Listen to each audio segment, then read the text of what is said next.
पंथ को लोगों ने विस्मित कर दिया है। लोग भूल गए हैं कि कोई एक पंथ भी है जो कभी वैशाली क्षेत्र में और कहिए पूरे दुनिया का प्रेरणा स्रोत था। इस बात को लोग भूल गए हैं। अभी लोग आश्चर्य करते हैं कि श्रवण पंथ करके भी कुछ है। जी नमस्कार, मैं डॉक्टर उमेश कुमार और आप देख रहे हैं न्यूज बिहार एनी टाइम। विश्व के गणतंत्र की राजधानी, विश्व के गणतंत्र की जननी वैशाली, वैशाली जिला के वैशाली प्रखंड के वैशाली ग्राम में हम आ गए हैं। ये वैशाली गांव सचमुच पूरे विश्व को संदेश देता है। लेकिन इसकी एक और खास बात आज हम उजागर करने वाले हैं, प्रकाशित करने वाले हैं, आप सब तक पहुंचाने वाले हैं। ये बात है कि योग की कई परंपराएं हैं। आयुष मंत्रालय, भारत सरकार योग विधा पर बहुत काम कर रही है और विश्व योग दिवस, अंतर्राष्ट्रीय योग दिवस भी माननीय प्रधानमंत्री के प्रयास से मनाया गया है। लेकिन योग की एक परंपरा श्रवण योग, श्रवण धाम वैशाली से चलाया जा रहा है।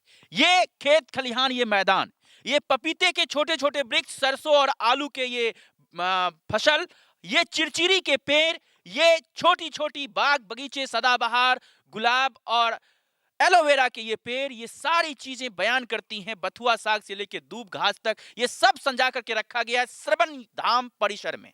श्रवण धाम धरहारा टोला वैशाली में अवस्थित है, जिसके भवन, जिसके अवशेषों को आप देख रहे हैं। ये जो श्रवण धाम की परिसर है, यहाँ के महंत, यहाँ के सेवक और यहाँ के प्रचारक, आप जो कह लीजिए, एक व्यक्ति है जो पूरे विश्व में श्रवण योग, श्रवण धाम, श्रवण पंथ की परंपरा को आगे पहुंचाने के लिए कृत संकल्पित है, जिनका नाम है आचार्य श्री रविशंकर भारती जी। रवि भूषण भारती के नाम से भी इनको जानते हैं। हम उनसे भी मिलेंगे, हम उनका भी खोज करेंगे, क्या संदेश है उनका, क्या कहना चाहते हैं, पूरे विश्व में अपनी कौन सी संदेश को लेकर आगे बढ़ना चाहते हैं। ये श्रवण धाम का एक धरहरा टोला वैशाली का एक अवशेष जो आप देख रहे हैं। आइए हम मिलवाते हैं आपको रवि जी से और सुनवाते हैं उनके संदेश को। जी नमस्कार, मैं आचार्य रविशंकर भारती, श्रवण धाम का प्रधान सेवक। आप सबों को, आपके न्यूज बिहार एनी टाइम के सभी दर्शकों, श्रोताओं, आपको धन्यवाद देता हूं कि आप इस ठंड के मौसम में भी आए और श्रवण पंथ के विचार को पूरे दुनिया में प्रचारित करने का एक संकल्प आप लिए हुए हैं। इसलिए आप सबों को कोटिशः धन्यवाद। आचार्य जी, हमारे दर्शकों को ये आप बताइए कि श्रवण धर्म क्या है, श्रवण पंथ क्या है, श्रवण योग क्या है?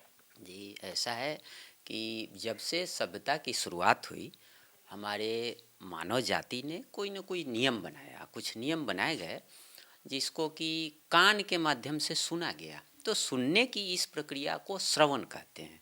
तो सुनना ही मात्र श्रवण नहीं है, सुनने के साथ जब आप उसको लागू करते हैं, अनुकरण करते हैं, तब उसको हम श्रवण कहते हैं। तो ये श्रवण पंथ एक मानव मात्र के लिए पंथ है। ये कोई किसी खास जाति, धर्म या व्यक्ति के लिए पंथ नहीं है। श्रुति से श्रवण बना हुआ है। और आश्चर्य कहिए कि हमारे वैशाली क्षेत्र में, उत्तर बिहार का जो ये क्षेत्र है, वज्जिकांचल क्षेत्र, इसी क्षेत्र में सबसे पहले श्रवण पंथ की स्थापना हुई थी।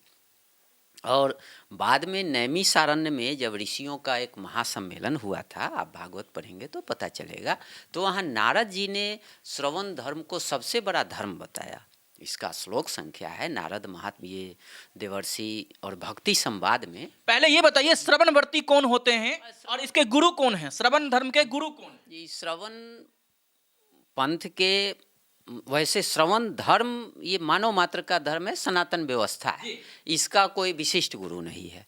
लेकिन अभी जो श्रवण पंथ हम लोग चला रहे हैं, उसके गुरु आचार्य श्री हरि बाबू हैं, जो यहाँ पर बहुत दिनों से लगे हुए थे, अनुसंधान में लगे हुए थे, वैशाली क्षेत्र के इतिहास को खोज रहे थे, तरह तरह का प्रयास किए और बाद में उन्होंने श्रवण पंथ की स्थापना की। ये पूरे विश्व के लिए उन्होंने मानव मात्र के लिए एक पंथ को स्थापित किया, जिसे हम सब श्रवण पंथ कहते हैं। अभी श्रवण धाम की क्या स्थिति है और कितने श्रवण पंथी इससे जुड़े हुए हैं?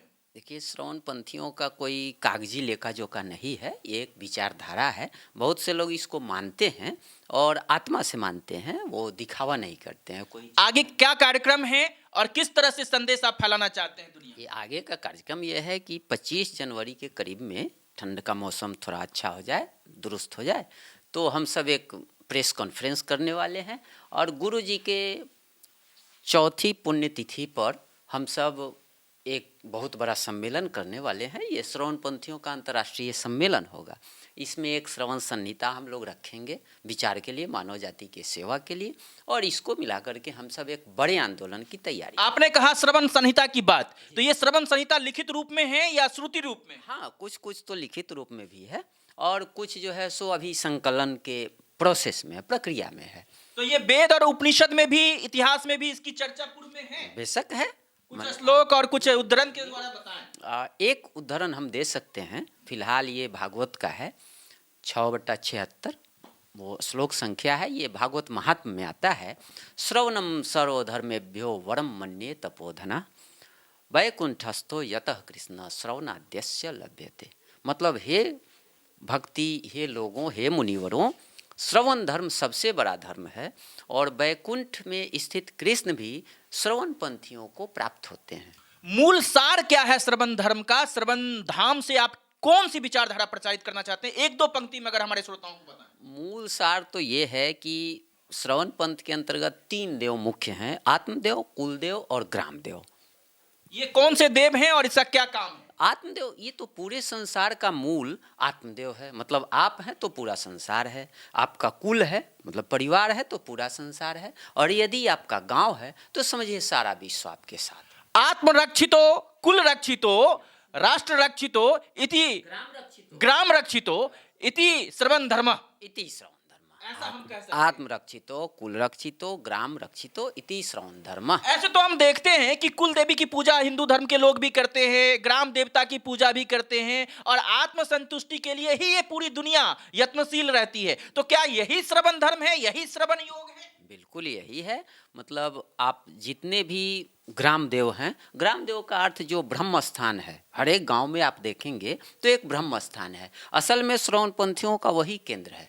और ब्रह्म स्थान में आप देखेंगे, आश्चर्य होगा आपको कि वहाँ पर एक पीपल का वृक्ष होगा या बट वृक्ष होगा और कोई निर्माण नहीं। लेकिन इसका संरक्षण और विस्तार पंचायत सरकार के द्वारा किया जाना चाहिए और हो भी रहा है, लेकिन अच्छे से नहीं हो रहा है। क्या आपका आंदोलन का रुख रहेगा और कैसी जागरूकता अभियान चलाएंगे? नहीं, देखिए, पंचायत और पंचायत सरकार जो चुनी हुई सरकारें हैं वो किसी धर्म का संरक्षण नहीं कर सकती। मैंने ऐसा इसलिए कहा क्योंकि लोकतंत्र में जो सब काम है अब सरकार, स्थानीय स्वशासन, पंचायती राज के जरिए होना है, और पहले से भी जनता को जागरण करने के लिए हमारे यहाँ पंच परमेश्वर की व्यवस्था थी। बुद्धिजीवी लोग एक जगह आते थे, विचार मंथना करते, पीपल के पेड़ के नीचे पंचायती हुआ करते थे।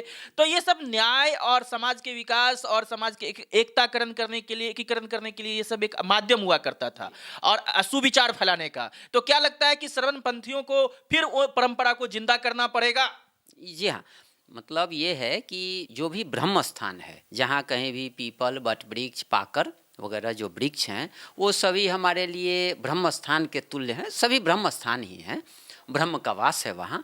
तो वहाँ से हमको फिर से एक नई व्यवस्था नहीं कहिए, पुरानी व्यवस्था का पुनरुत्थान करना पड़ेगा, पुनरोदय। आप श्रवण धाम में कौन से पद पर हैं?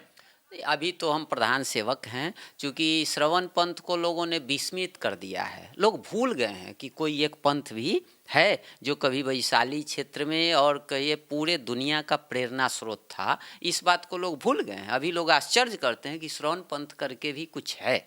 तो हम तो पहले अभी इस चीज़ को लोगों को बता रहे हैं, जगा रहे हैं। तो श्रवण धाम के तो अभी हम प्रधान सेवक हैं। बहुत सारे लोग हैं जो आसपास के लोगों से आतंक। जी, आपने देखा प्रधान सेवक की चर्चा आई तो एक तरफ देश के प्रधानमंत्री नरेंद्र मोदी जी कहते हैं कि हम प्रधान सेवक हैं, दूसरी तरफ श्रवण धाम के भी प्रधान सेवक रवि जी हैं। तो हम देखना चाहेंगे कि आगे किस प्रकार से श्रवण धाम और श्रवण योग का संदेश बढ़ेगा। इन्होंने एक नया शब्द बताया, श्रवण योग। हमने सुना था राजयोग, धर्म योग, कर्म योग, जप योग, तो बहुत सारे प्रकार के योग, भक्ति योग, और स्वामी विवेकानंद ने भी 4 प्रमुख योग की चर्चा की थी। महर्षि पतंजलि ने अष्टांग योग की चर्चा की और इन्होंने एक नई परिपाटी की शुरुआत की है जिसका नाम ये श्रवण योग दे रहे हैं। जी जी जी। तो लोकप्रिय हो पाएगा समाज में और इनका संदेश प्रचारित होगा। हम ऐसा चाहते हैं कि इनकी भावना आप तक पहुंचे। आपको यदि ये वीडियो अच्छी लगी हो तो कमेंट, शेयर और अपने विचार को साझा करें। साथ में लाइक भी करें, सब्सक्राइब भी करें, और हम अगले अपडेट तक लगातार आपको दिखाते रहेंगे। इतना ही कहकर अभी नमस्कार।